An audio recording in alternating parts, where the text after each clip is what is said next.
Domain names, I think, and this is very much kind of a local issue, but from the perspective of a U.S. company, I think the really important thing is to think about international domain names, not just your U.S. domain names, because very often you have resellers in other countries. You're looking at growing into certain parts of the world, whether it's Latin America, Asia, Europe, and be ahead of the game. Think about your domain names early. They're really inexpensive to get.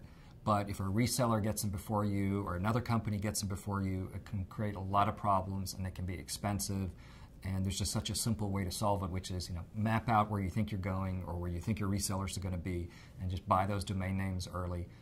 You don't need necessarily buy it for every mark you have, but at least think about your company name, your main products. It's just a really simple, inexpensive way of starting to develop some property and really avoiding a dispute later.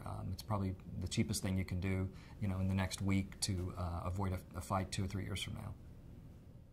A real-world example of that is I worked in a situation where a company was deciding to resell their product in Latin America, and when they went down to the country and started negotiating with the partner, they found out the partner had already bought the name of their company in a domain name, and so now they were in a sticky position about why did they do that, why should they do that, whose is it, and then they found out they actually couldn't even get it transferred if they wanted to. It just gets very complicated, and the truth is they should have had it originally. It's their company name, I think, and just by spending that 20 maybe bucks a year ahead of time, you could have avoided that whole discussion.